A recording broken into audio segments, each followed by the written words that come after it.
Olá, boa noite. Mais uma vez estamos aqui com o estudo da noite. Hoje nós iremos trazer o pensamento de Herculano Pires a respeito de mediunidade, um conceito de mediunidade. E o nosso convidado já chegou.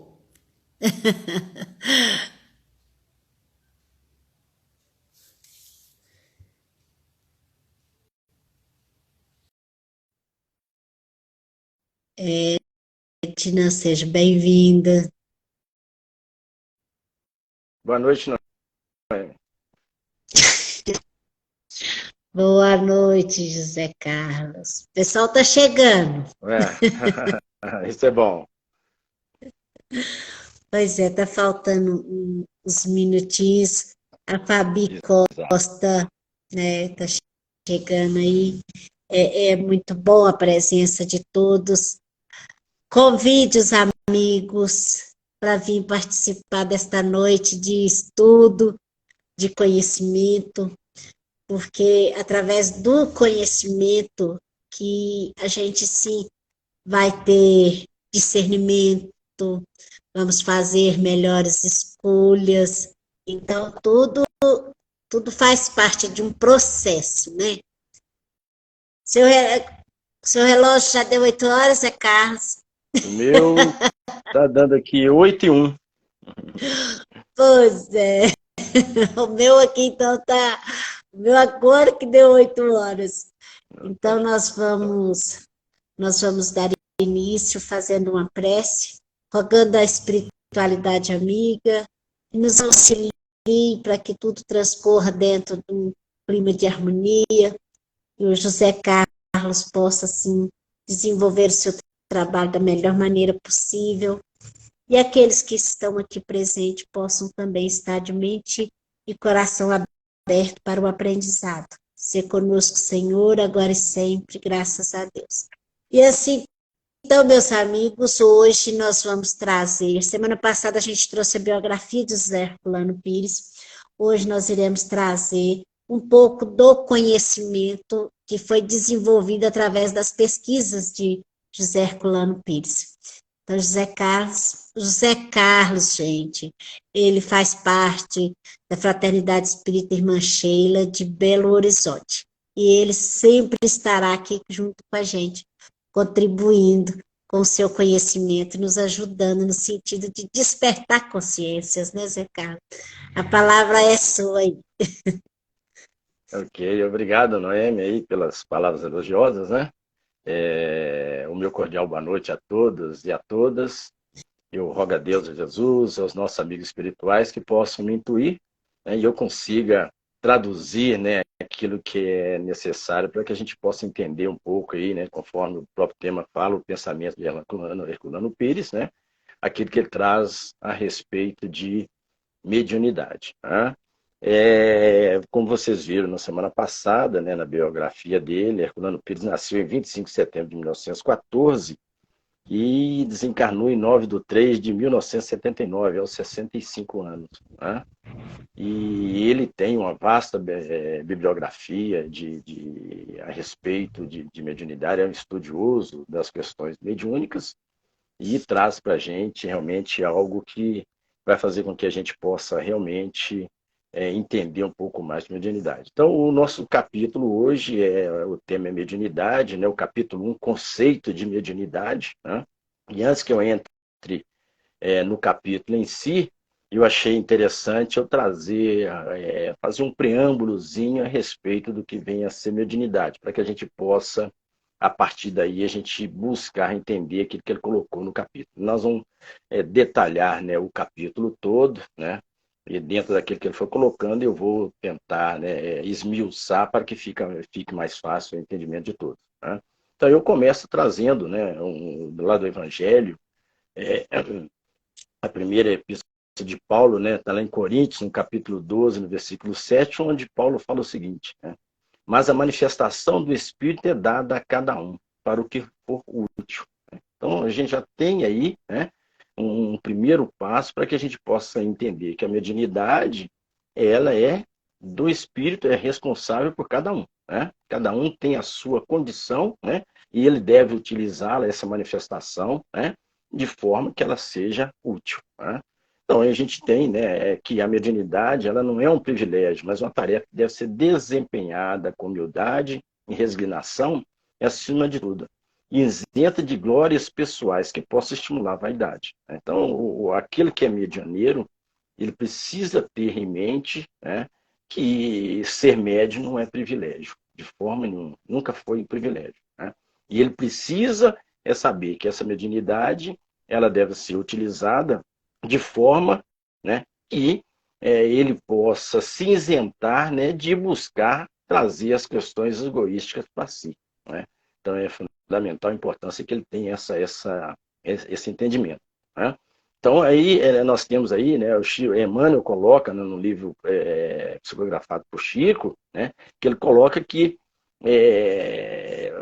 o médium, né, são almas que fracassaram desastradamente, que contrariaram o curso da lei divina e que resgatam o passado obscuro e delituoso, né? Então a gente vê muitos, né, das pessoas querendo ser médium, mal sabendo, né, que o médium é aquele que ele fracassou por infringir as leis divinas, né? Contrariar a lei divina e estão resgatando algo, né, que ficou obscurecido lá no passado, né? Tendo muitas vezes o pretérito enodoado de graves deslizes, procurando reorganizar com sacrifícios tudo aquilo que foi esfacelado nos instantes de criminosa arbitrariedades e insânia. Então, esse é o verdadeiro médium, né? E ele, na verdade, ele está trazendo essas situações, né, de forma que ele possa resgatar, né, situações conflituosas, quais ele criou, né, no pretérito, né? Então, assevera quem coloca isso para a gente, conforme eu disse, é Emmanuel, né, no capítulo 11 do livro Emmanuel, né, psicografado por Chico Xavier. Então, é interessante, né, que aí coloca, né, um ponto, né, algo porque a se pensar, né, aqueles que acham que é bonito ser médium, né, mal sabendo que ele é um grande devedor, né, e ele veio carregando essa mediunidade para que ele possa realmente resgatar, né, os seus delitos. No livro Evolução para o Terceiro Milênio, na parte 2, no capítulo 4, né, do autor Carlos Rizzini, ele lembra o conceito bastante oportuno, né, que Herculano Pires confere o que devemos entender com um bom médio, né? Então ele coloca a seguinte a situação: é aquele que mantém o equilíbrio psicofísico e procede na vida de maneira a criar para si mesmo um ambiente espiritual de moralidade, amor e respeito ao próximo. Então, na verdade, né, esse equilíbrio psicofísico, né, significa que o medianeiro ele precisa estar equilibrado, né, principalmente com as questões morais, para que ele possa realmente, né, trazer, né, dentro de um ambiente, né, de amor e respeito, né, aquilo que é necessário para que o próximo possa buscar, através das situações ali apresentadas, algo que vai servir tanto de exemplo para aquele medianeiro, como para aqueles, né, que estão próximos a ele. No Livro dos Médiuns, na questão 226, Kardec, né, coloca o seguinte, né, no item 1, né, a manifestação da mediunidade não está relacionada à condição moral do médium, mas guarda relação direta com o seu organismo. Olha que importante, né?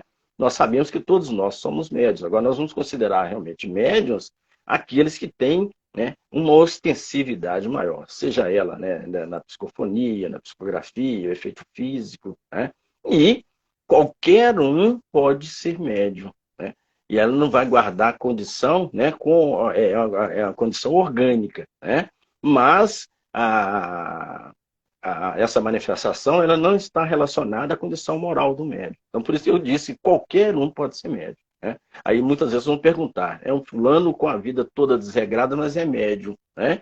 É algo que ele precisa fazer, né, para que ele possa se melhorar. Ele tem que usar a mediunidade para que ele possa se melhorar. Mas a gente vê o contrário, né? Então a questão da moral, né, ela não está relacionada com a mediunidade, né? Mas é algo orgânico, né? Por isso que Kardec sempre colocou, né? Ele colocou de forma clara, né, que todos nós somos médicos. Então, mesmo porém, não se dá com seu uso que pode ser bom ou mal conforme as qualidades do médium. Aí é que vem o detalhe, né? Ele pode utilizar aquela questão orgânica dele, né, ou por bem ou por mal. Isso aí é o livre-arbítrio dele que vai demandar isso aí. Né? É por isso que a questão moral não está relacionada com a manifestação da mediunidade, né? E sim, né, com a relação, né, a orgânica, né, que o companheiro tem. Kardec ainda coloca a seguinte situação: a mediunidade é conferida sem distinção a fim de que os espíritos possam trazer luz a todas as camadas, a todas as classes sociais, ao pobre como ao rico, aos retos os retos para os fortificar no bem, aos viciosos para os corrigir. Então a mediunidade, né, ela tem um fim princípio, né, de trazer, né, luz tanto para todas as camadas, né, para todas as situações às quais, né, o companheiro, aquele que tem a mediunidade, se vê envolvido. Né? Isso está no Evangelho segundo o Espiritismo, no capítulo 24, no item 12. Muito bem, né? Aí, feito isso, nós vamos passar aí, né, para analisar o capítulo do livro, capítulo 1, onde o conceito de mediunidade é o título que Herculano Pires dá para isso. Né? Então, ele começa dizendo, né, médio quer dizer medianeiro, intermediário. Mas nós sabemos, né, é verdade, médium é o medianeiro, aquele que vai, né, ser o intermediário entre o mundo corpóreo e o mundo extracorpóreo. Né? Ele vai ser o medianeiro, o intermediário entre os dois mundos.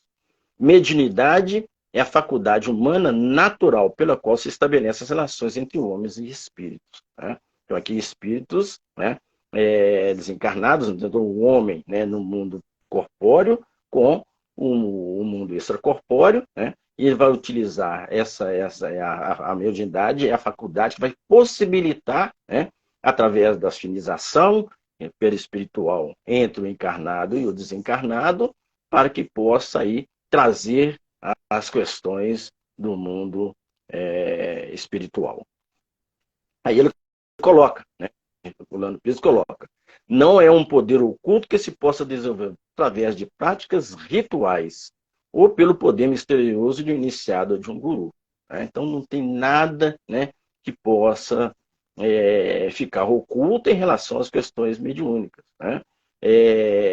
Como é a questão orgânica, né, conforme eu disse anteriormente, nós temos companheiros que têm, né, uma capacidade orgânica maior, né? Então ele vai apresentar essa ostensividade, essa questão mediúnica mais aflorada, né? E aí, né, ele essa condição de poder ter essa afinização com o mundo espiritual e trazer de lá, né, as situações quais vão servir de exemplos aí, né, para nós encarnados e também para o mundo espiritual. Então, a mediunidade pertence ao campo da comunicação. É exatamente isso. Né? Essa ligação, afinização do espírito encarnado, né, com o desencarnado, né, vai facilitar o que? A comunicação. Então, o medianeiro vai ser o intermediário, onde ele vai trazer, né, através daquilo que ele tem, da condição mediúnica com ele, né, ou seja, psicografia ou psicofonia, o efeito físico, comunicando, né, trazendo a comunicação do mundo espiritual com o mundo, né, material. Então, desenvolve-se naturalmente nas pessoas de maior sensibilidade, captação mental e sensorial de coisas e fatos do mundo espiritual, ser que nos afeta com suas vibrações psíquicas e afetivas. O que ele quis dizer com isso? Né? Que a mediunidade é algo muito natural, né?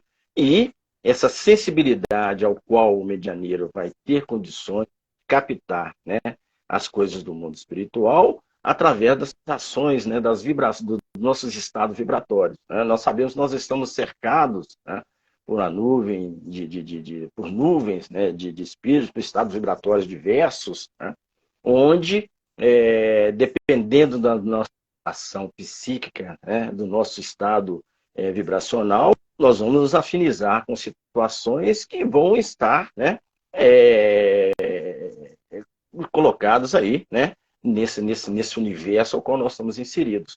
Então nós vamos perceber que seria como se nós estivéssemos trabalhando com radinho AM, né? Então, no radinho AM, né, e eu sintonizo qualquer coisa, não é verdade? Né? Eu quero melhorar o nível de vibração, o que eu faço? Eu vou mudar para AM. Eu mudo a faixa de vibração. A mesma coisa, a mesma situação, somos nós, né, com aqueles companheiros que estão desencarnados, muitos em situações gravíssimas, que querem se afinizar, né, conosco. Quando nós baixamos o nosso padrão vibratório, nós vamos nos colocar em condições, né, de podermos acessar companheiros e eles acessarem a nós, né? Então, por isso que a gente tem que manter o estado vibratório, né, sempre positivo, de forma que nós possamos, né, nos cercar de boas vibrações psíquicas, obviamente, acessar, né, situações elevadas.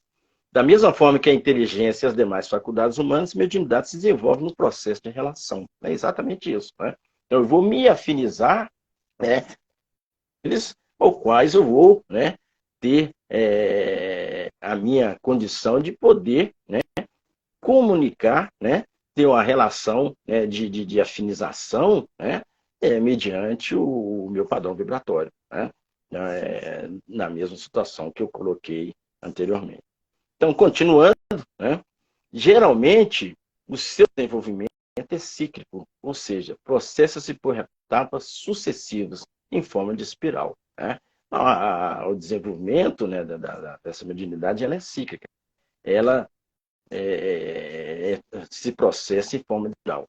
As crianças possuem, por assim dizer, a flor da pele, mas é guardada pela influência benéfica e controladora dos espíritos protetores, que as religiões chamam de anjos da guarda. Então nós sabemos que, né, todos nós temos, desde quando nós nascemos, depois que nós desencarnamos, nós vamos estar sempre acompanhados dos nossos anjos guardiães. E eles não nos abandonam. Nós é que abandonamos eles, né? A nossa vigilância é que faz com que a gente se afaste, né, daquele companheiro que está sempre ao nosso lado, né? Nós temos, né, eu costumo falar muito que nós temos dois anjinhos, né? Um anjinho, né, obviamente aí, né, é uma alegoria, né? Do lado direito eu posso ter um anjinho, né, de asas, né, bonito. Do outro lado eu tenho aquele que eu chamo aí de capetinha, né, que fica me cutucando para a porta larga, né? E muitas vezes a gente deixa de escutar um lado para escutar o outro, né? As situações do mundo material muitas vezes nos chamam muito mais atenção do aquilo que me leva para a minha espiritualização, né? Então é exatamente isso, né? Então, desde da infância, da tenra infância, nós estamos sempre acompanhados, né, do nosso anjo guardião, né?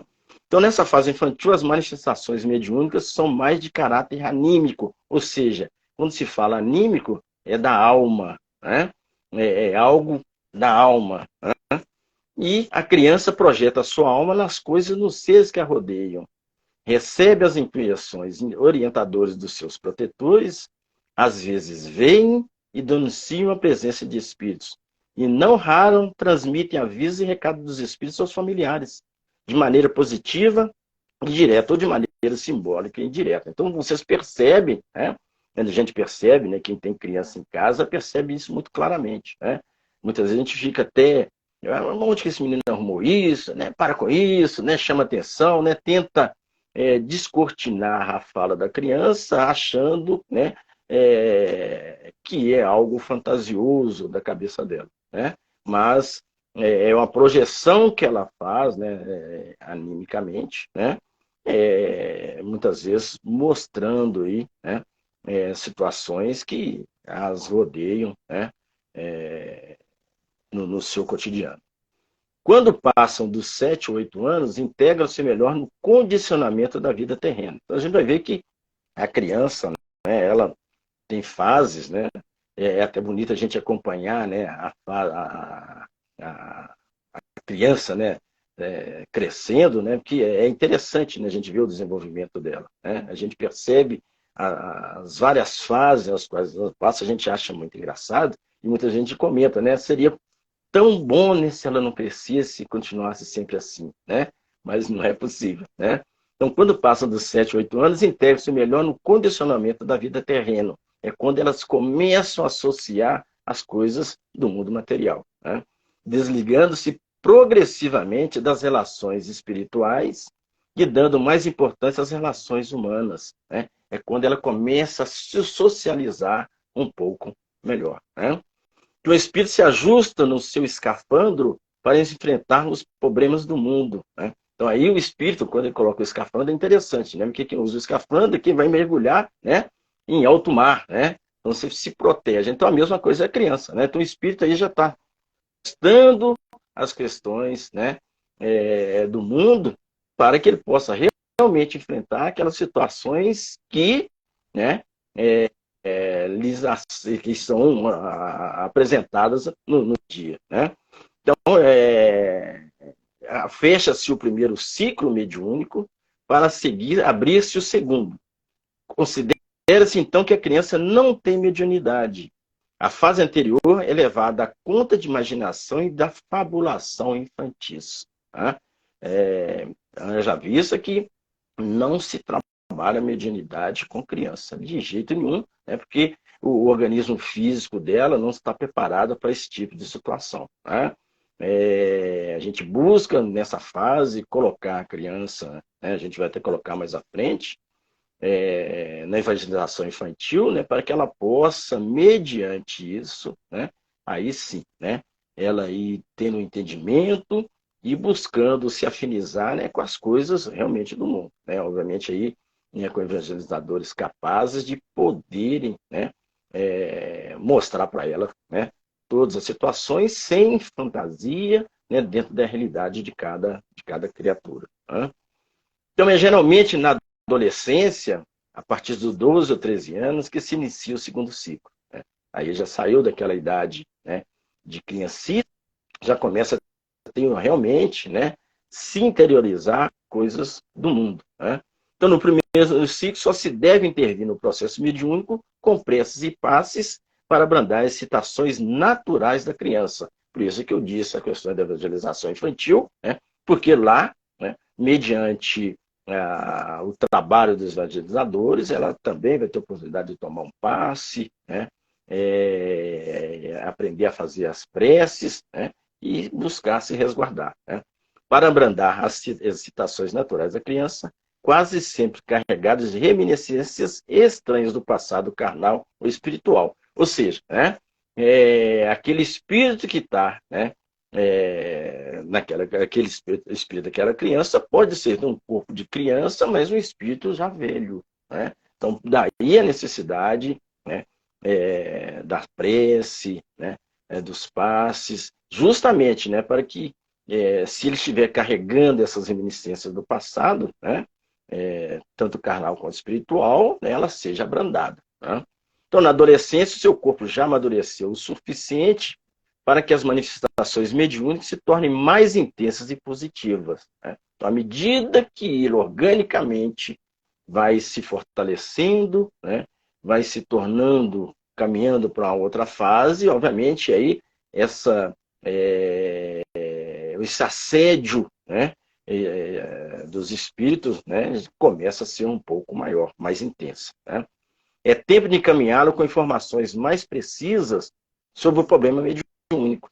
Não se deve tentar o seu desenvolvimento em sessões, a não ser que se trate de um caso obsessivo. Né? Então, até nessa idade, ele não pode, de jeito nenhum, né, ser inserido dentro de uma sala mediúnica, né, porque ainda não tem condições ainda de entender, né, a complexidade do que vem a ser um problema mediúnico. Né? Mas, a não ser que seja extremamente um caso, né, em que seja um tratamento obsessivo, né? Ou seja, uma situação extremamente crítica ao ponto de chegar à obsessão. Muito bem, Hermínio Miranda continua dizendo para a gente o seguinte, né? Mas mesmo nesse caso é necessário cuidado para orientar o adolescente sem excitar a sua imaginação. Né? Então tem que ter um cuidado danado, né? Aqueles que coordenam as reuniões mediúnicas, né? Os orientadores, eles precisam, né, ter esse olhar, né, crítico para as situações, para que não levar, né, esses companheiros, esses pequenos companheiros, né, para a situação né, de excitação, né, que é altamente prejudicial, acostumando ao processo natural regido pelas leis do crescimento. Então, a coisa é gradual, né? Então, passo a passo, né? Não tem que queimar etapas, né? Não vamos pular etapas de jeito nenhum. Cada coisa tem que acontecer dentro do seu tempo, né? Nós nascemos simples e ignorantes, né? Mas precisamos, né? Com a compreensão, né? Com a inteligência, com o nosso livre-arbítrio, né? Nós conseguimos compreender, né, as coisas do mundo. Então, a mesma situação, né, nós devemos empreender com aqueles, né, que vêm desde jovens, né, trazendo a mediunidade. Então, o passe, a prece, as reuniões para estudo doutrinário são os meios de auxiliar o processo sem forçá-lo, né? Então, obviamente, o jovem nessa idade, ele tem aí, né, a juventude, né, as escolas de evangelização, né, para jovens, né, e eles vão trabalhar, onde eles vão trabalhar, né, os estudos doutrinários lá, né. Então, à medida que ele vai compreendendo, né, vai estudando, né, isso vai introjectando, né, nessa criatura, né, aquilo que é necessário, sem forçar, né, onde ele tem a orientação clara, né, e sucinta daquilo que é necessário para ele. Então, certos adolescentes integram-se rápida e naturalmente na nova situação e se preparam a sério para a atividade mediúnica. Então, a gente vê muitos jovens, né, muito cedo, eles já trabalhando na seara espírita, né, na seara mediúnica. Porque ele já compreendeu, né, ele teve uma orientação correta, séria, né, uma casa séria, onde ele pôde, né, desenvolver, né, as suas situações de forma sem pular etapa e, obviamente, sem fazer com que ele se afinize com situações, vão fazer, né, com que ele se excita, né, e muitas vezes busca aí um processo errado de entendimento. Né? Outros rejeitam a mediunidade e procuram voltar-se apenas para os sonhos juvenis. É muito normal, né? Porque nessa idade, né, onde afloram aí, né, tantas coisas, né, tantos sonhos, e muitas vezes o jovem, né, ele abdica, né, dos estudos sobre mediunidade, né, rejeita mesmo essa mediunidade para buscar outro tipo de situação. Muito normal. Né? É hora das atividades lúdicas. Isso Hermínio Miranda continua dizendo para a gente, né? Que é hora de atividades lúdicas, dos jogos e esportes, do estudo e aquisição de conhecimentos gerais, da integração mais completa na realidade terrena. Então, através dos estudos, né, dentro da escola, né, não só dentro da casa espírita, através da evangelização, né, mas a inserção desse companheiro nas coisas do mundo, né, que ele precisa vivenciar. Né? Nós viemos aqui na Terra para que nós possamos vivenciar as coisas materiais para o nosso aprendizado. É onde nós vamos plantar para a gente poder colher no futuro. Né? Então, a mesma coisa é o jovem. Ele precisa se integrar, né, nessa realidade que do mundo material, né, e buscar, né, através do conhecimento, através do estudo, o seu melhoramento. Né? Não se deve forçá-los, mas apenas estimulá-los no tocante aos ensinos espíritas. Não, de forma nenhuma, deve ser forçado. Isso é fundamental, né, como orientação. Né? O jovem ele deve ter, né, uma orientação religiosa, isso é fundamental. Né? Nós não podemos ficar soltos, né, sem algo que nos espiritualize. Né? Sob pena da gente perder, né, muitas das situações que o mundo, igual eu disse no início do estudo, né, a porta larga, né, muitas vezes nos chama muito mais atenção, né, do que a porta estreita. Né? Então, do lado de cá eu preciso estudar, eu preciso me espiritualizar, mas do outro lado, né, eu tenho uma série de fatores que me chamam muito mais atenção, né, que se a gente não se vigiar, né, nós acabamos caminhando para essa porta larga. Né? Então, não se pode forçar o companheiro, né, mas buscar fazer com que ele tenha o entendimento necessário, né, para que ele possa entender que ele precisa se espiritualizar, ele precisa das coisas, né, espirituais. É isso que vai nos dar a verdadeira vida, o verdadeiro sentido de nós estarmos aqui. Então, sua mente se abre para o contato mais profundo e constante com a vida do mundo. Né? É exatamente nessa idade. Né?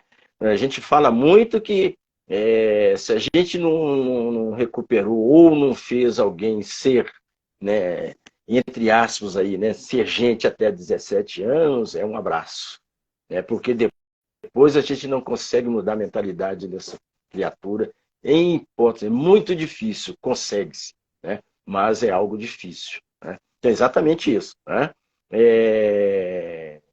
A vida no mundo, ela realmente chama muito mais atenção. Né? As coisas materiais é muito mais, tem um chamativo muito maior do que, né, eu buscar as coisas dos espíritos. Mas a gente precisa ter um olhar, né, muito atento para essas situações.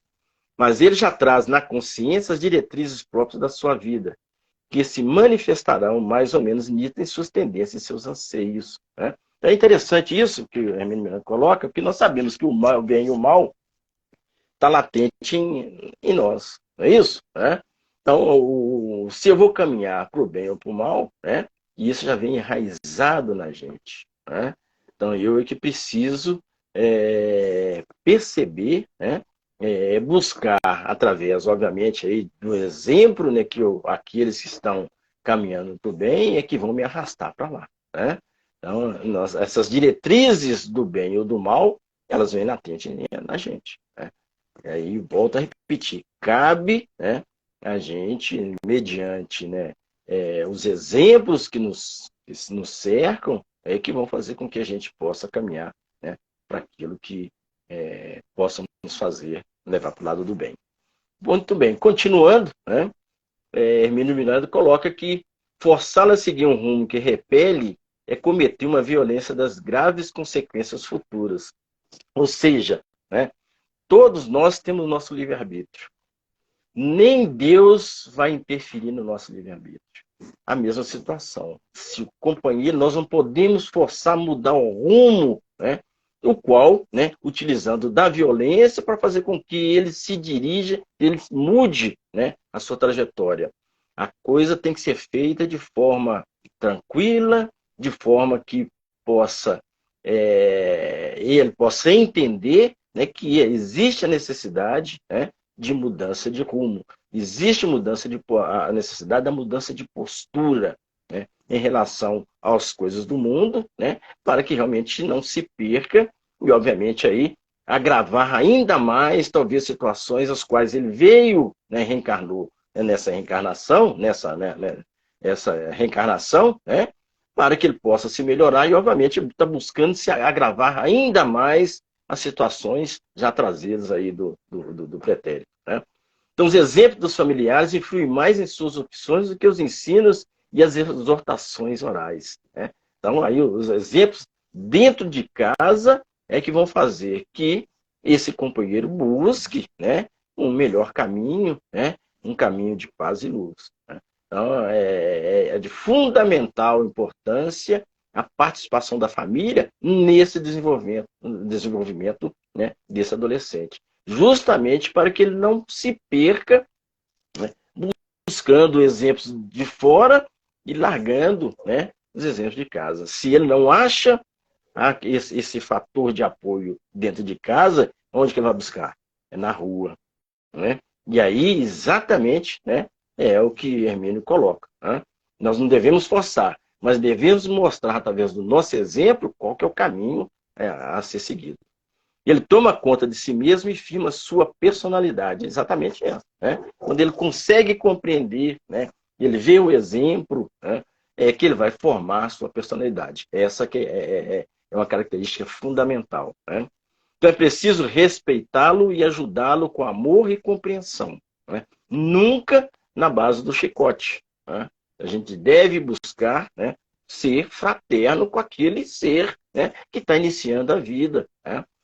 Mesmo que seja já um espírito velho num corpo novo. Né? Mas ele precisa buscar, né, através da evangelização, né, quando eu digo evangelização, é buscar, né, a sua compreensão das coisas daquele que é o nosso modelo e guia, né? Como deve ser seguido. Tá?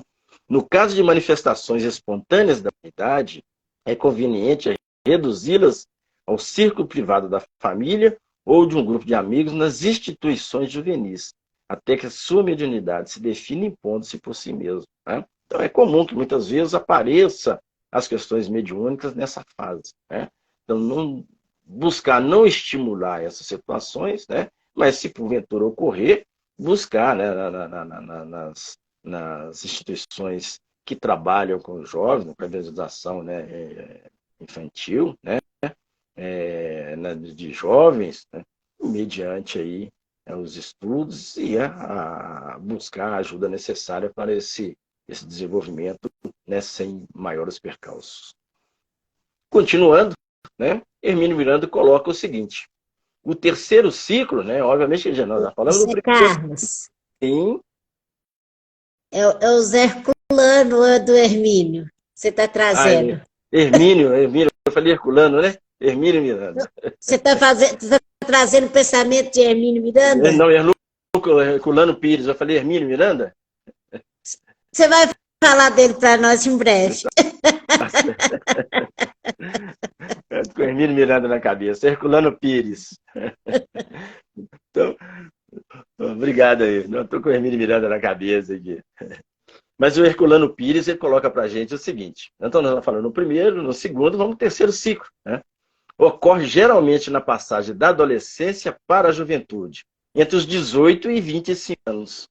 Olha que interessante. Né? É o tempo nessa fase dos estudos sérios do espiritismo e da mediunidade, bem como da prática mediúnica livre nos centros e grupos espíritas. Né? Então, lá já vai fazer os estudos dentro de um grupo mediúnico sério, né? E, além dos estudos, a prática mediúnica. Né? Se a mediunidade não se definiu devidamente, não se deve ter preocupações. Há processos que demoram até a proximidade dos 30 anos, da maturidade corporal para a verdadeira eclosão da mediunidade. Nem sempre vai acontecer nessa fase. Né? Tem situações que vão ocorrer até mais, né? Não tem tempo próprio, né? Definido, né? Para se ocorrer essa eclosão da mediunidade. Né? Aqui o Herculano Pires coloca, né? Como terceiro ciclo, aí dos 18 aos 25 anos, como a terceira fase, e que ela pode eclodir. Né? É interessante a gente colocar que ela tem que ser, né? Espontânea. A gente não vai estimular, fazer evocações e de hipótese nenhuma. Né? A mediunidade ela tem que ser espontânea. É a melhor situação que deve ocorrer. Nunca buscar fazer evocações. Muito bem. Né? Então, basta mantê-lo, né, em ligação com as atividades espíritas sem forçá-lo. Buscar, né, fazer com que dentro da casa espírita tem tantas atividades que possam ser feitas para que esse jovem possa, né, ser inserido ali dentro das tarefas sem forçá-lo. Né? À medida que ele vai buscando, conhecendo a casa espírita, ele vai, né, se afinizar com certeza em uma delas, né, e aí sim, né, se interessar, né, por aquilo, né, que é realmente o necessário. Se ele não revela nenhuma tendência mediúnica, o melhor é dar-lhe apenas acesso às atividades sociais ou assistenciais. Né? Então ele vai fazer uma campanha do quilo, né? Ou vai trabalhar na biblioteca, ou vai ajudar lá na sopa, ou trabalhar na evangelização, né? Ou seja, vai fazer atividades assistenciais ou sociais, mas inserido, né, dentro das atividades espíritas. As sessões de educação mediúnica, impropriamente chamada de desenvolvimento, né, destinam-se apenas a médiuns já caracterizados por manifestações espontâneas, portanto, já desenvolvidas. Né? Então, a gente tem, né, as questões da educação mediúnica, né, onde vai se trabalhar essas questões, aqueles que têm a mediunidade aflorada, né, que ele vai buscar o entendimento, né, dentro de uma sala de educação mediúnica. Né? Onde, obviamente, além dos estudos, ele vai ter aí a parte prática. Né? Muito bem. Né? o Herculano Pires ainda coloca para a gente um quarto ciclo, né, correspondente à mediunidade, que só aparece após a maturidade, na velhice ou na sua aproximação. Olha que interessante, né? Quando, né, se vai ficando mais velho ou, né, na aproximação, né, dessa idade já, né, já avançada. Trata-se de manifestações que se tornam possíveis devido às condições da idade.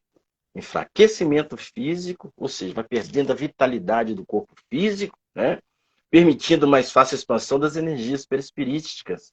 Maior introversão da mente, com a diminuição de atividades da vida prática. Estado de apatia neuropsíquica provocado pelas mudanças orgânicas do envelhecimento. Né? Então, muitas das situações vão acontecer, né, quando, né, já caminha aí, né, para o fim da vida, né, para que ele chama aqui de quarto ciclo, né, ou seja, quando se aproxima a velhice, né, aí a pessoa já fica mais, ou muitas vezes, muito mais centrada, né, as coisas do mundo já não chamam muito mais atenção, né, aí elas se coloca, né, essa questão mediúnica muitas vezes vai aflorar nessa idade, né? Então, não necessariamente na tenra idade, pode também acontecer, né, na idade já de pessoas já com idade avançada. Esses fatores, né, os fatores que foram citados anteriormente, né, permitem maior desprendimento do espírito e seu relacionamento com entidades desencarnadas, né? Quando a gente, né, o espírito se sente livre, mais liberto do corpo físico, né, essa afinização, né, com os companheiros encarnados, ela fica mais fácil, né? E é preciso, né, essa exteriorização, né, perispiritual para que ele possa realmente, né, ter esse contato aí com o mundo mediúnico. Então, esse tipo de mediunidade tardia tem pouca duração, constituindo uma espécie de preparação mediúnica para a morte. Olha que interessante, né? Nós todos já sabem, né, todos já devem ter visto casos em que as pessoas já bem mais velhas, quando estão muito adoentadas, né, elas ficam mais exteriorizadas. Muitas vezes a pessoa fala, eu vivo ciclando. Muitas vezes, né, essas criaturas que ela cita já desencarnaram há anos, né, e ela tem essa possibilidade, né, de vislumbrar. Né? Então, exatamente isso, né, porque ela, né, é uma preparação para a morte, porque ela está mais livre, né, mais liberta, o espírito está mais livre, né, do corpo físico, ele vai desmaterializando, né, e aí ele consegue, né, ter essa percepção. Restringe os fenômenos de evidência, comunicação oral, intuição, percepção extrasensorial e psicografia. Embora seja uma preparação, a morte pode demorar vários anos, durante os quais o espírito se adapta aos problemas espirituais com que não se preocupou no correr da vida. Olha que interessante, né? E realmente a gente percebe que é isso mesmo, né? A pessoa ela vai ficando mais velha, ela busca se espiritualizar mais, né? Aí ela busca, né, comumente a gente fala rezar, né? Busca através da oração, né? Busca muitas vezes fazer algo que não fazia anteriormente, né? Buscando, né, poder, né, fazer aquilo, né, que muitas vezes não teve a possibilidade de fazer quando jovem, né? E vai chegar na velhice, a compreensão, né, o entendimento que se tem em relação ao que é realmente a verdadeira vida faz com que essa compreensão, né, essa percepção extrasensorial muitas vezes aconteça, né? Muito bem, né? Então, esses fatos comprovam o conceito de mediunidade como simples modalidade no relacionamento homem-espírito. Então, Herculano Pires coloca, né, que esses fatos que a gente citou anteriormente, né, mostram, né, dentro do conceito de mediunidade, né, que é o que vem a ser a relação do homem com o espírito, né? O homem encarnado com o desencarnado, né? É aquilo que eu chamei da relação extracorpórea do mundo corpóreo com o mundo extracorpóreo. Né? Então, Kardec lembra que o fato do espírito estar encarnado não priva de relacionar com os espíritos libertos, da mesma maneira que o cidadão encarcerado pode conversar com o cidadão livre através das grades. Nós sabemos que quando nós adormecemos, né, nós entramos nesse estado de torpor ou vigília, né, o espírito, né, e ele vai se liberar, né? Ficar livre desse corpo pesado que o prende, né? Então ele pode ter contatos, né, com outras criaturas, né, desencarnadas, né? Não se trata das conhecidas visões de moribundos no leito mortuário, mas de típico desenvolvimento tardio de mediunidade que, pela completa integração do indivíduo na vida carnal, imantado aos problemas do dia a dia, não conseguiu aflorar. Olha que interessante, né, a colocação de Herculano Pires, né? Então, é algo que pode, né, acontecer, né, comprovado, conforme ele colocou, né, que vai ocorrer, né, quando, né, um tipo tardio de mediunidade que não teve possibilidade de fazer antes, né, ou muitas vezes com invigilância da gente mesmo, né?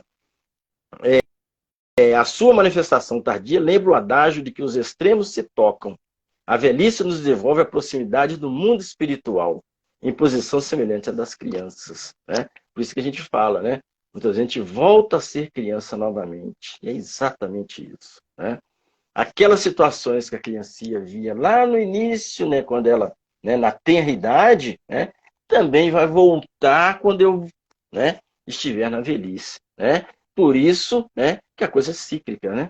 É exatamente a situação, né? Eu comecei em tenra idade, quando lá da velhice, né, também vou ter as mesmas percepções. É interessante essa colocação do Herculano. Na verdade, né, ele continua, a potencialidade mediúnica nunca permanece letárgica, de forma nenhuma, né? Ela pode ficar, né, paralisada por um determinado tempo, mas é letárgica não, né? Pelo contrário, ela se atualiza com mais frequência do que supomos.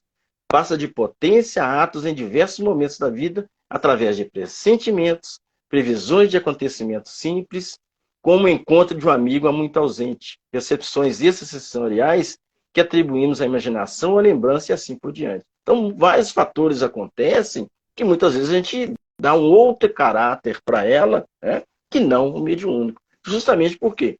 Pelo desconhecimento, né? Mas são fatores que nos levam, né, a entender, né, que por detrás daquilo tem algo, né, mediúnico, né? Então, vivemos mediunicamente entre dois mundos, em relação permanente com entidades espirituais, né? Por isso que eu disse, nós estamos imersos num mundo cercados de várias entidades, né? Então, nós podemos, né, viver mediunicamente, obviamente. Os dois mundos, no caso, o mundo material com o mundo espiritual, né? Então, é interessante essa colocação, né? Então, durante o sono, como Kardec provou, através de pesquisa ao longo de mais de 10 anos, desprendemos-nos do corpo que repousa e passamos ao plano espiritual, tá? É o que a gente chama de desdobramento, né? Nós, obviamente, né, o espírito vai abandonar o corpo, né, material, mas ele não vai se desligar dele, porque vai estar ligado com o laço fluídico, né? E a gente sabe e esse laço fluídico, né, e se desligar significa que desencarnou, né? Então, obviamente, né, nós vamos caminhar, né, o espírito ele vai caminhar para aquilo que vai lhe chamar a atenção, né? Ele vai caminhar por lugares aos quais, né, esse mundo chama atenção, né? Então, por isso é que nós precisamos estar vigilantes para saber para onde que nós estamos andando à noite, né? O que nós estamos fazendo durante a nossa vigília, durante o nosso sono físico, né? Então, é importante a gente observar isso aí. Nos momentos de ausência psíquica, de distração, de cochilo, distanciamos-nos do corpo rapidamente. E aí ele retornamos como o pássaro que voa e volta ao ninho. É exatamente isso, né? Então, nós podemos cochilar 30 segundos. Nesses 30 segundos, o espírito vai voar, né? Ele vai buscar aquilo que lhe chama atenção. Isso é tranquilo, né? Isso acontece com todos nós, tá? A psicologia procura explicar esses lapsos fisiologicamente, mas as reações orgânicas que atribuem o fato não são causa, e sim efeito de um ato mediúnico de afastamento do espírito, né? Os quais nós chamamos aí de desdobramento, né? Então, aquele que é medianeiro, ele para poder trazer as situações do mundo espiritual, ele precisa desdobrar, né? Então, ele vai entrar num estado aí, né?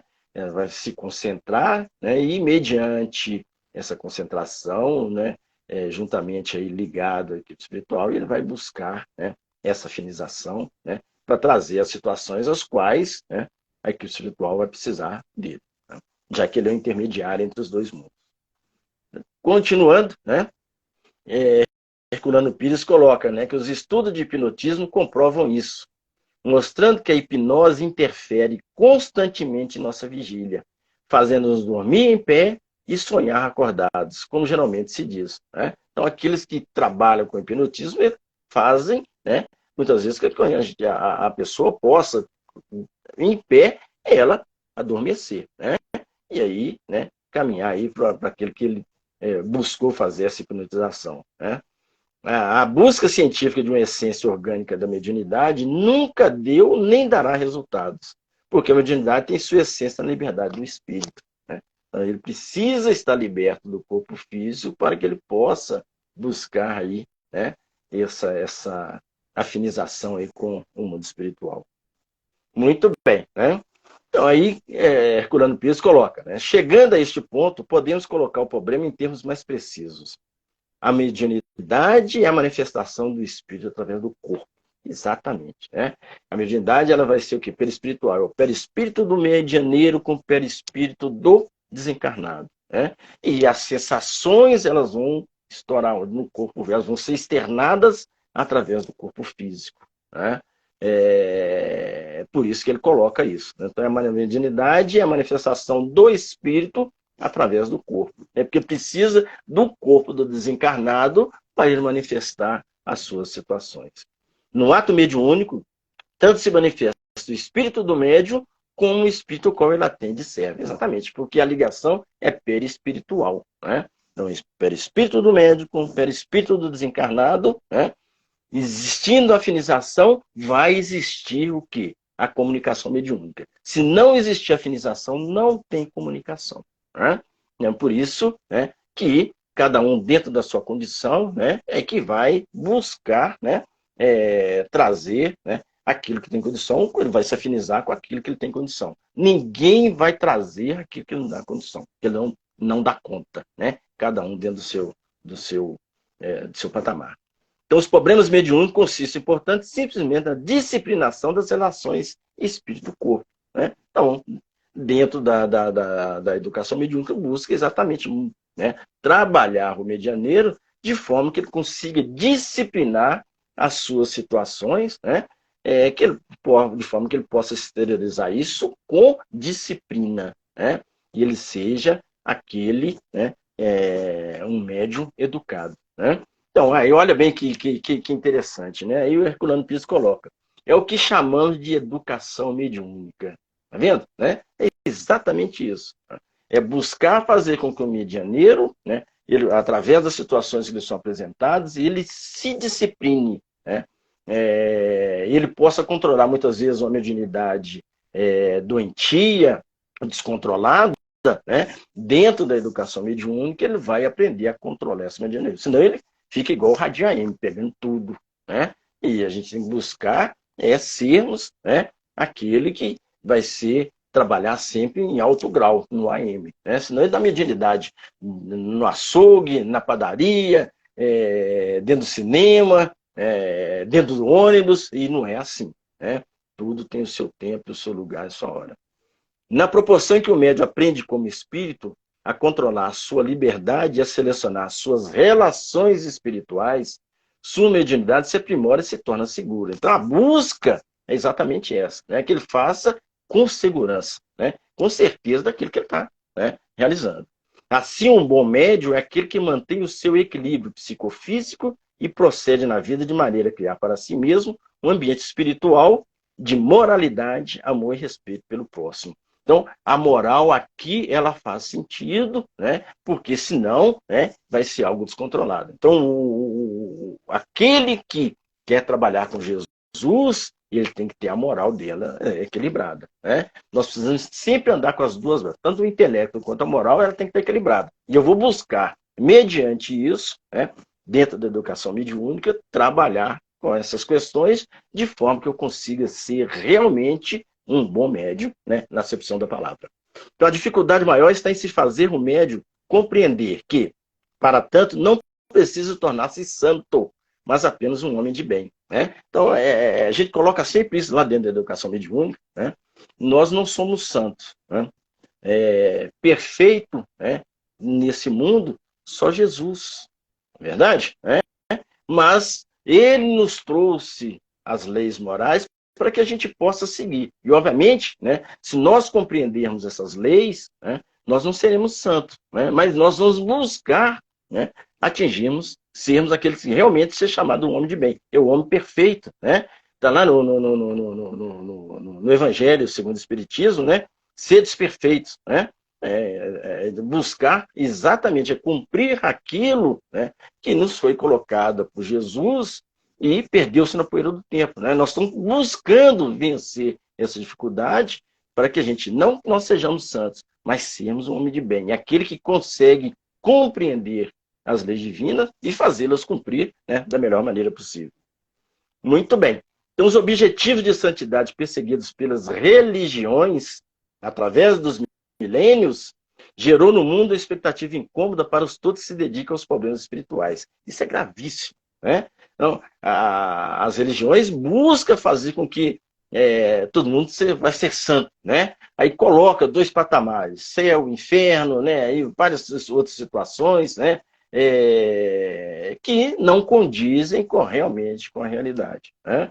E isso gera uma expectativa incômoda, né? Porque é colocado, né, que eu preciso, qualquer coisa que eu faço para o bem, eu vou para o céu. Né? Então eu vou sentar em berço esplêndido, né, e vou ficar quietinho o resto da vida. Não é assim que funciona. Né? Então ninguém se torna santo através de sufocação dos poderes vitais do homem e adoção de um comportamento social de aparência piedosa. Olha, Herculano Pires foi pontual nisso. Né? Não basta eu ser piedoso. Né? A questão não é ser piedoso. Né? Eu preciso me transformar naquele homem, né? Naquele que faz com que eu possa ter um despertar, né, para as coisas do mundo, de forma que aquele que está do meu lado também necessita do meu olhar, né, do meu carinho, do meu olhar, né, de forma que ele possa ser realmente, né, atendido nas questões as quais muitas vezes ele está, né, necessitado. Então, o resultado disso é o fingimento, a hipocrisia que Jesus condenou incessantemente nos fariseus. Uma atitude permanente de condescendência e bondade que não corresponde às condições íntimas da criatura. É o fingimento. Né? Então, ele utiliza aquelas situações buscando fazer com que o outro veja, não tem. Ele está buscando dar aquilo que ele não tem. Né? Porque ele, de caridoso, ele não tem nada, de fraterno, ele não tem nada. Né? Mas busca, né, trabalhar, mostrar uma capa, ao passo que o corpo, né, não tem nada. Né? Então é exatamente isso que o Herculano Pires coloca para a gente. É um chamamento de atenção para que a gente possa. Né? Porque aquele que se considera medianeiro, ele precisa sair desses rótulos. Né? Porque isso que vai fazer com que ele melhore, né, as suas questões morais. Né? E que faz com que ele possa buscar, né, através das suas relações com o outro, o seu melhoramento, né, não só dele, como do outro, né, como exemplo. Muito bem. Né? Então, o médium deve ser espontâneo, natural, uma criatura humana normal, que não tem motivos para se julgar superior aos outros. Né? Lá no início a gente colocou, o médium é o maior devedor, né? Porque ele traz graves situações do pretérito. Né? E muitas vezes ele agrava isso muito mais, né, fazendo relações ruins aqui na Terra. Né? Então aqui, né, a espontaneidade, né, ela é fundamental. Né? Ele vai se comportar de forma normal, né, como um ser normal, que ele precisa vivenciar as coisas da Terra para o seu melhoramento. Nós estamos aqui para vencer as dificuldades. Nós estamos no mundo de provas e expiações, não é à toa. Então ele precisa dar o curso normal à vida dele, né, para ele poder vencer essas dificuldades. Né? Então, todo fingimento e todo artifício nas relações sociais leva os indivíduos à falsidade e à trapaça. E é exatamente isso que a gente percebe. Né? A chamada reforma íntima, esquematizada e forçada não modifica ninguém. apenas artificializa enganosamente os que a seguem, né? Então, reforma íntima significa transformar, vencer, né, o homem velho, né, se transformando, buscando, né, novas situações, buscando, né, trazer algo novo, né, para esse mundo, né, e não trazer fingindo, né, e jogando por debaixo do tapete aquilo que, né, muitas vezes a gente traz aí como característica fundamental, né? Percebe-se, né, isso, mas não muda. Né? Então, as mudanças interiores da criatura decorrem de suas experiências na existência, experiências vitais e consciências que não produzem mudanças profundas na visão íntima do mundo e da vida. Então, essa reforma íntima vai fazer com que eu possa ter, né, uma mudança de olhar, né, para as situações, né, do mundo e da minha própria vida. Né? É fundamental que a gente faça isso. Muito bem. Então, essa colocação dos problemas mediúnicos sugere um conceito da mediunidade que nos leva às próprias raízes do Espiritismo. Tá? Então, ele agora vai conceituar, né, dentro das raízes do Espiritismo, o conceito de mediunidade. Né? Então, o Espiritismo, a terceira revelação, né, também não veio, né, derrogar as leis, mas veio trazer para a gente a verdade, de que forma que nós devemos cumprir. Né? Então, as raízes do Espiritismo estão plantadas aí. Né? Então, a mediunidade nos aparece como um fundamento de toda a realidade. O momento da criação do cosmos é um ato mediúnico. Quando o espírito estrutura a matéria para se manifestar na criação, constrói o elemento intermediário entre ele e a realidade sensível material. A matéria se torna o médium do espírito. Nós sabemos, nós somos co-criadores do mundo. É isso? Né? Então nós devemos usar essa capacidade, né, que Deus nos deu, né, para que a gente possa realmente buscar, né, fazer manifestar o desejo do Pai, né, nas coisas do mundo. Nós transformarmos não só nós, mas como também o mundo. Assim, a vida é uma permanente manifestação mediúnica do Espírito, por ela se projeta e se manifesta no plano sensível ou material. Né? São as duas situações. O sensível através da mediunidade, né? Através do contato com o mundo espiritual. E no material, aqui na Terra, porque nós precisamos vivenciar as coisas do mundo para que a gente possa, nós possamos progredir. O inteligível, que é o Espírito, o princípio inteligente do universo, dá sua mensagem inteligente através das infinitas formas da natureza. Né? Quem? Deus. Não é? A manifestação de Deus em todas as coisas do mundo. Não é? Questão número 1, né, do Livro dos Espíritos. Né? Então, desde os reinos mineral, vegetal e animal, até o reino nominal, onde a mediunidade se define em sua plenitude. Né? Então, toda essa transformação, né, que acontece no mundo. Né? Desde dos mínimos detalhes até o macro. Né? Do micro até o macro. Né? Procede assim. A responsabilidade do homem, da criatura humana, expressão mais elevada do médium, adquire dimensões cósmicas. Ele é o produto multimilenar da evolução universal e carrega em sua mediunidade individual o pesado dever de contribuir para que a humanidade realize o seu destino cósmico. Né? Todos nós temos destino, né? Que é ascender o Pai. Então, como é que nós vamos buscar isso?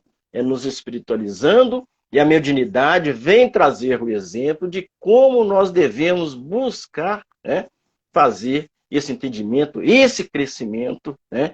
Como é que nós vamos entender, através dos exemplos que nos são trazidos, né, a nossa forma de melhor, né, nos procedermos e, obviamente, aí ascendermos ao mundo crístico. Né? Então, a compreensão desse problema é indispensável para que os médiuns aprendam a zelar pelas suas faculdades. Né? Então, isso aí que Herculano Pires trouxe para a gente, né?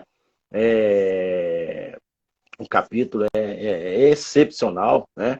Traz várias nuances que devem ser observadas, né? Para que a gente possa realmente, né, entender, né, que a mediunidade, né, ela veio até nós, né, para que a gente possa, através dos exemplos do mundo espiritual, né, nós buscarmos nos melhorarmos buscarmos, através da evangelização, da compreensão, né, daquilo que o Mestre trouxe, né? Nós temos aí Jesus, né, que é o nosso modelo e guia. Ele nos mostrou, nos trouxe com propriedade, né, várias situações, né? Deixou para a gente aí, né, esse belo exemplo, através das suas parábolas, do Evangelho, né, através dos versículos, das parábolas, né, aquilo que nós podemos, onde nós podemos buscar, né, de que forma que nós vamos fazer cumprir, né, essa evolução, né, através desse mundo, né, através das várias reencarnações que nos são possibilitadas pela misericórdia divina, né, para que a gente possa realmente sermos aqueles, né, que vão transformar, né, o mundo, né, nos deixando aí, né, todos, né, no afã aí de sermos um dia um homem de bem. Então era isso, né, que eu tinha para relatar desse capítulo, né? Espero que tenha sido claro e objetivo, né, naquilo que eu entendi em relação ao texto, né? E vale a pena, né, quem não adquiriu o livro aí, né, Mediunidade do Herculano Pires, né, e são vários capítulos, né, que ele vai trabalhar várias situações, né, e é interessante, né? Então, agradeço mais uma vez aí, Noemi, a oportunidade, né, de estar com vocês, né, e que Jesus possa nos abençoar e nos iluminar, né? Obrigadão. Nós que agradecemos. A questão é o seguinte, teve o José Roberto, ele falou, ele mandou uma pergunta, fazer o evangelho no lar, às vezes as manifestações são despertar para os pais. Pode ser mediunidade em criança? A orientação que nós temos, José Roberto, entre vários pesquisadores da mediunidade, é que em casa, em criança, nós não devemos dar vazão à questão da mediunidade. Igual o José Carlos falou no início, a questão é o seguinte, a criança, ela não, só depois que ela completa os 7 anos, que ela fecha o portal dela de contato com o mundo espiritual, né? Outra coisa que interessante, Zé Carlos, é o seguinte, o José Herculano, ele fala sobre a pesquisa da mediunidade, né? Só que nós temos o doutor Sérgio Felipe, da USP, que ele estuda pineal e ele tem a teoria de que a mediunidade se encontra na pineal. Então, teve a evolução do conhecimento, né? Que esse livro já é mais antigo, e o doutor Sérgio, ele está pesquisando, mas ainda não tem ainda fechado a teoria, né? E tem vários, o pessoal da medicina espírita, né? Dos médicos espíritas, doutor...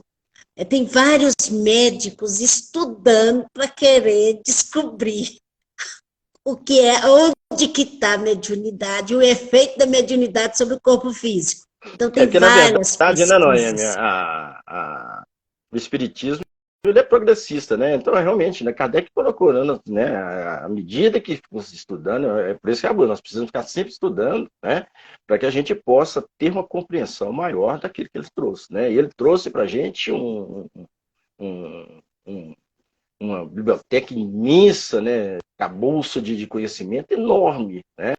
Obviamente, né, ele coloca à medida que as situações vão ocorrendo, a gente pode, né, ter uma compreensão maior, né, daquilo que nós ainda não temos condições de compreender, né? O próprio Jesus colocou, muitas situações ainda não são os espíritos que colocam isso para Kardec, né? Está lá no livro dos Espíritos. Muitas situações ainda não nos é possível entender, né? Nós vamos buscar aí, obviamente, com a compreensão, né, nosso melhoramento, a gente vai buscar realmente uma hora entender, né, as situações que são colocadas, né? Então a gente tem aí vários estudos, né, muito adiantados em relação a isso, e obviamente, né, à medida que elas forem surgindo, né, elas vão aumentando a nossa compreensão.